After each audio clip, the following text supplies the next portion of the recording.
President of Cuba, Miguel Díaz-Canel Bermúdez, asserted that the government of the United States has failed in its attempts to destabilize the country.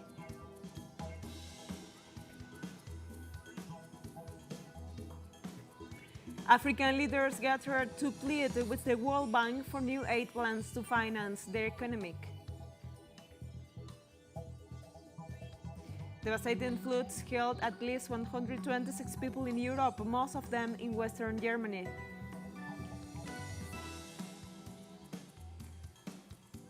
Hello from the teleSUR studios in Caracas, Venezuela. This is From the South. I am Janet Perez Moya. We begin with the news. Stay with us.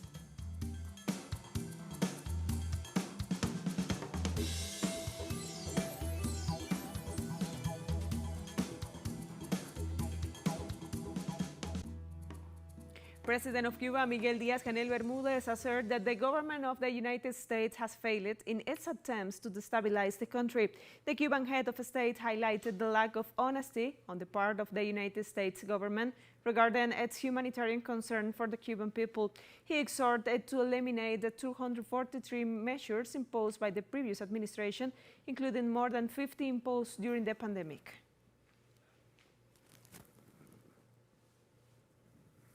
Meanwhile, Foreign Minister Bruno Rodriguez asserted that tranquility has returned to the streets of the Caribbean island after the anti-government disturbance on Sunday. Although there is evidence of a large presence of police agents in the areas where clashes took place, Rodriguez assured that there is peace in the country and that all institutions work normally. Havana attributed the protests to a slander campaign carried out by the U.S. imperialism that takes advantage on the Cuban socio-economic crisis situation. Prime Minister of Haiti, Claude Joseph, denounced on Friday that there are interests to divert the investigation to clarify the assassination of President Jovenel Moïse and said he will not back out in the process. The official stated that there are many clues about the assassination of the president and that investigations are still underway to locate the mastermind, and add that the perpetrators will not be able to arrest trace to get rid of the crime. Claude Joseph asserted that in spite of the interest to divert investigations, the security force will not stop working as they recognize there are still a big plot to avoid finding those responsible for the assassination.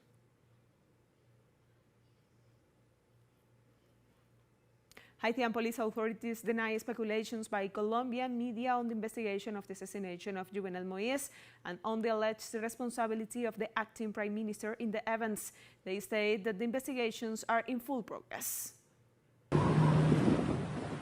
La madrugada del 7 de julio, un comando de casi 30 hombres subían esta colina rumbo a la residencia privada de Jovenel Moïse.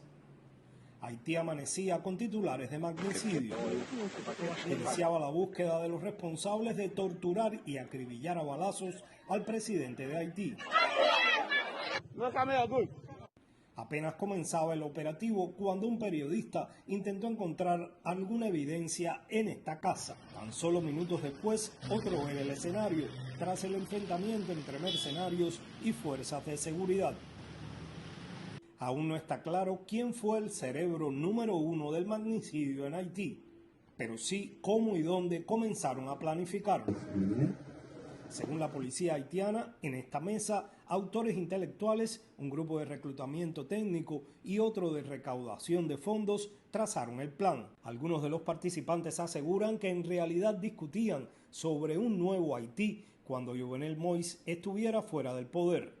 Incluso, según el New York Times, el médico y pastor Christian Emmanuel Sanon presumía en la reunión contar con el respaldo de sectores demócratas y republicanos de Estados Unidos. 20 boîtes de boulettes. Pero en su casa fueron descubiertas 6 fundas, unas 20 cajas de balas, una gorra de la DEA y hoy está detenido. La tesis de la policía es que miembros de la élite política y empresarial haitiana acudieron a donde abundan fondos para operaciones criminales.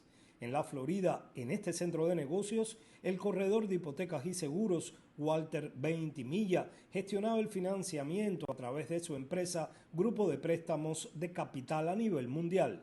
En el mismo Miami, una empresa de seguridad y equipamiento, CTU Security, planificaba desde noviembre en sus instalaciones el operativo. y su presidente, Tony Intriago, entraría varias veces a Haití para ultimar detalles. Un plan que involucraría a los mejores de la materia en el mercado mercenario. La policía haitiana confirma que CTU Security se puso en contacto primero con Duvernay Capador y Germán Rivera García, encargados de reclutar al resto del comando. Lo incorporó Capador y Jonás, Rivera, el capitán Rivera. Los más de 20 mercenarios viajaron a República Dominicana y luego entraron a Haití.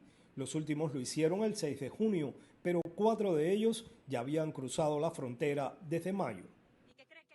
Tras más de 50 audiencias judiciales, la policía haitiana asegura que la investigación de esta compleja trama está en pleno desarrollo. Mexico Foreign Minister Marcelo Ebrard on Friday called for an end to the blockade against Cuba. Ebrard said the blockade on Cuba is causing suffering and hardship for the people. We are against the blockade on Cuba. Nowadays, in Cuba, Cuban authorities cannot access syringes, or they cannot access medicines. So the main issue here, from Mexico's point of view, is that the blockade on that country and others where extreme sanctions are imposed are causing serious impacts on suffering and humanitarian conditions that we should all respect. The Colombian Department of Arauca faces a crisis as a result of heavy rains which have lasted for more than 2 weeks. Residents urge the government to address the situation that has become a catastrophe. The governor of the state, José Facundo Castillo, recognized the severity of the problem that has left more than 20,000 people affected. According to the report of the authorities, there is no drinking water in some regions, and electricity has been rationed in order to prioritize the service of hospitals and vaccination centers. The municipalities of Fortul, Saravena, and Arauquita are isolated due to the road damage caused by the overflowing of rivers, which considerably affects crops and residential areas.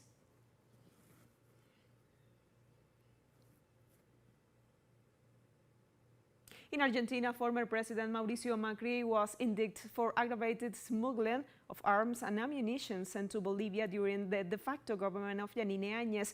The complaint was filed by the economic criminal prosecutors Claudio Navas Rial a few days after the current president of Bolivia, Luis Arce, revealed a letter that sends from former head of Bolivian Air Force regarding the shipments of chemical and war materials. After the facts became known, the current Argentine government, presided over by President Alberto Fernández, offered apologies to the Bolivian people and promote the penalty actions, which includes Macri and 2 former ministers of his government.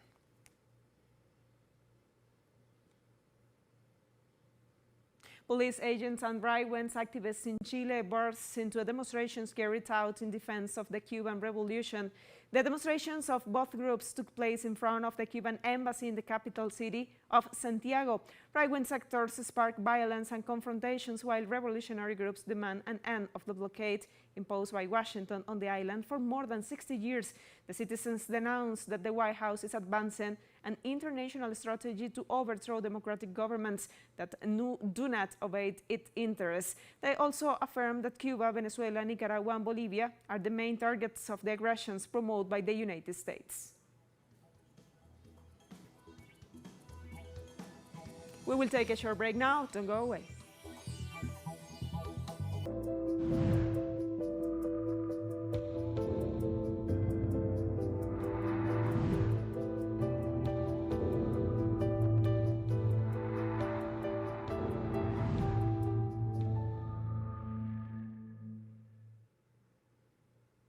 Welcome back. African leaders gathered on Thursday in Abidjan to plead with the World Bank for new aid plans to finance their economy and better access to vaccines against COVID-19.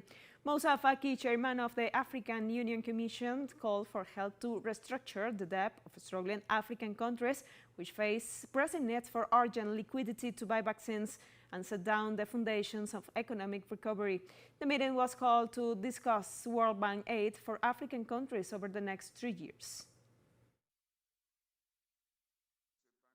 Much remains to be done to overcome this crisis, which, as we are seeing these days, is global with several cycles. Indeed, less than 3% of the total population of Africa has received a first dose of vaccines compared to about 54% in the US and the EU. We will never tire of calling for urgent debt restructuring, accompanied by a bold policy that goes beyond special entitlements, to alleviate the pressing need for immediate cash for vaccine purchase and to lay the foundations for economic recovery. World Health Organization Africa Regional Director said Thursday that COVID-19 cases are rising in Africa, having increased by 1 million in a month, and warned that some hospitals across the continent are now at the breaking point. Over the past month, Africa recorded an additional 1 million cases. This is the shortest time it's taken so far to add 1 million cases. Comparatively, it took around 3 months to move from 4 million to 5 million cases. This COVID-19 resurgence is the fastest a continent has seen. New cases have increased for the 8th consecutive week, and 18 African countries are now in resurgence. The Delta variant, which is currently the most transmissible of all the variants, has been detected in 21 countries in Africa. There is a consistent upward trend in 12 countries, with sharp increases in some, such as Algeria, Malawi, Senegal, and Zimbabwe. Mauritius has opened its border to international travelers, both vaccinated and non-vaccinated, from today, after months of isolation. Phase 1 of the reopening of the borders for the Indian Ocean island, which runs from today until September 30, allows vaccinated guests to stay in one of the 14 chosen resort bubbles. Travelers to Mauritius must undergo a PCR test between 5 and 7 days before departure, and a negative result is required to enter the island. Vaccinated travelers must also have a PCR test on arrival at the airport.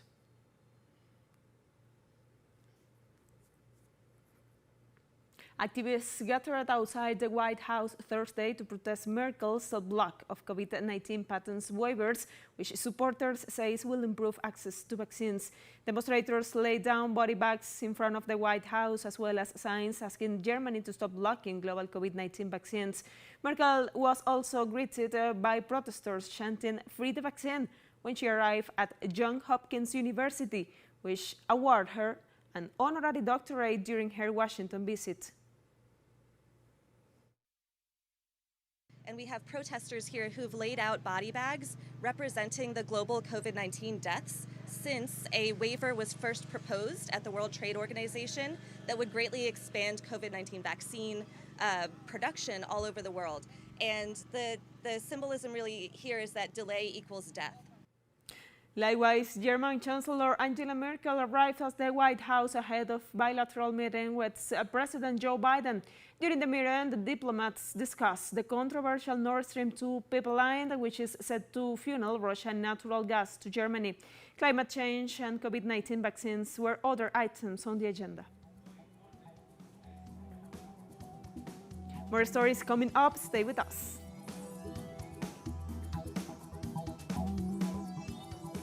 Welcome back. Devastating floods killed at least 126 people in Europe, most of them in western Germany. Streets and houses were submerged by water in some areas, while cars were left overturned. Some districts were completely uncommunicated. Emergency services will continue to work in the affected areas over the coming days. In neighboring Belgium, the government confirmed the death toll had jumped to 20, with over 2,000 people left without electricity. Luxembourg and Netherlands were also hammered by heavy rains, inundating many areas and forcing thousands to be evacuated in the city of Maastricht. Yes, this happens regularly, once in 10-15 years. In 93, 95 we had it, in 2003, and now again. Yes, we were well prepared, we were well informed, but yes, that's flows of the mass, and then you can't prepare more than empty the house. I don't think we could have predicted it would happen. We might have expected that the water could rise higher, but not so high that a river really went through Wolkenburg. That's just bizarre. World Meteorological Organizations insisted Friday that climate actions need to be stepped up in light of devastating floodings in Germany and Belgium, as well as a persistent heat wave in Scandinavia. We need to step up climate action. We need to step up the level of ambition. We're not doing nearly enough to stay within the targets of the Paris Agreement and keep temperatures below 2 degrees Celsius, even 1.5 degrees Celsius by the end of this century. The Gulf of Finland in the Baltic Sea is record warm, according to researchers at the Finnish Meteorological Institute, up to 26.6 degrees Celsius on the 14th of July. So that's the warmest recorded temperature of the waters since records began. China launched its long-awaited emissions trading system on Friday, a key tool in the quest to drive down climate change by 2060.